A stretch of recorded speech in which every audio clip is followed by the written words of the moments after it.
नई नगर पालिका में निश्चित रूप से हम लोगों का एकीकरण का विजय होना चाहिए, ये हमारी मांग है। हम सब जिंदाबाद रिपब्लिकन एकता, जिंदाबाद रिपब्लिकन एकता, जिंदाबाद जिंदाबाद, जिंदाबाद, जिंदाबाद जिंदाबाद। सुनील रामटेके जी, आप ये बताइए कि अभी स्थानिक चुनाव हैं, आपका क्या एजेंडा है? एक्चुअली स्थानीय मुद्दों को लेकर के यहाँ जो पहले की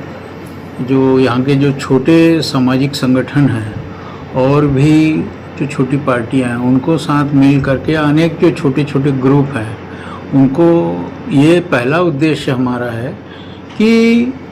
जो छोटे छोटे ग्रुप हैं उनको हम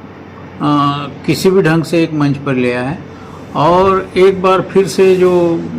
स्थिति बनी थी यहाँ नागपुर महानगर पालिका में रिपब्लिकन का जो हिसाब से जो लोग यहाँ पे हमारे कारपोरेटर चुने गए थे, हम चाहते हैं कि इसमें कश्म की ऐसी कोई बात नहीं आएगी या ऐसा ना हो कि या छोटी सी कुछ बात को लेकर के लोग नाराज़ हों या जो भी करें, लेकिन अगर हमको इसमें यूनिटी में हमको भी अगर कुछ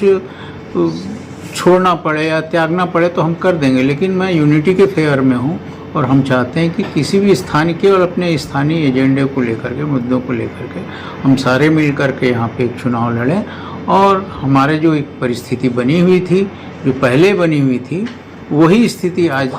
हम फिर से लाने का प्रयास कर रहे हैं। कम से कम हम ये ताकत दिखाएं ताकि जो दूसरे जो बड़ी पार्टियां के जो लोग हैं उनको पता चले कि आज ये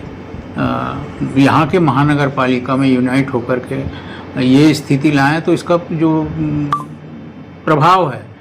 अन्य राज्यों में जाएगा। जो बाबा साहेब के मूवमेंट को समझते हैं, बाबा साहेब के मिशन को समझते हैं, वो अन्य राज्यों में ये संदेश हम देना चाहते हैं। हालांकि हमारा काम तो पूरे देश भर में है हमारी पार्टी का और दूसरे जो हमारे यहाँ हैं भी सरकारी उसमें खुद है। मैं खुद 4 बार गवर्नमेंट ऑफ इंडिया के मिनिस्ट्री ऑफ स्टील में रहा,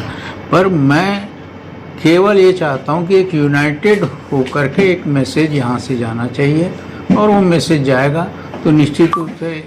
ये बाबा साहेब का जो मिशन है वो पूरा हो पाएगा। ये मेरी सोच है। सर, ये नागपुर महानगर पालिका में कितने उम्मीदवार आप खड़े करने वाले हो? ऐसा है, वो देखो परिस्थिति ऐसी बनेगी कि जो अन्य जो ग्रुप के जो लोग हैं और भी हम तो चाहेंगे कि सारे के सारे, अगर उसमें हमको कुछ कम सीटें भी मिल जाएगी चलेगा, लेकिन यूनिटी होनी चाहिए। बार्गेनिंग पावर, कल भी हमारी यहाँ मीटिंग हुई थी, नहीं तो भी 40 से 50 उम्मीदवार के रूप में पूरे सब तरफ से लोग आए हुए थे यहाँ पे और बैठे हुए थे, लेकिन उसके बावजूद भी हमारा ये कहना हुआ कि हम पहले सबसे पहले यहाँ के जो अन्य यूनाइटेड मूवमेंट में रिपब्लिकन मूवमेंट के जो इकट्ठा हो रहे हैं उनसे बातचीत करने के बाद में फाइनलाइजेशन जब होगा उसके बाद ही हम अपनी सूची प्रकाशित करेंगे। डॉक्टर बाबा साहब अम्बेडकर जी ने इतने मेहनत से RPI Republican party of India का निर्माण किया है और उसे आप संभाल रहे हो। एक में है जो कि निर्वाचन आयोग में पंजीकृत है जी। क्या आह्वान करना चाहोगे जो अम्बेडकरी मूवमेंट के लोग हैं? हमारा यही कहना है कि भाई यहाँ पे जो एक परंपरा चल रही है कि 2 भी 4 आदमी मिल करके अपना पार्टी बना लेता है अपना, तो इस प्रकार का अगर सोच रखेंगे या किसी भी अन्य राजनीतिक दलों से मिल करके काम करेंगे तो उससे समाज का कभी विकास संभव नहीं है। समाज का विकास तभी संभव है कि हम लोग यूनाइट होकर के काम करें और हमारी पार्टी राष्ट्रीय पार्टी होने के राष्ट्रीय स्तर पर पंजीकृत होने के बावजूद भी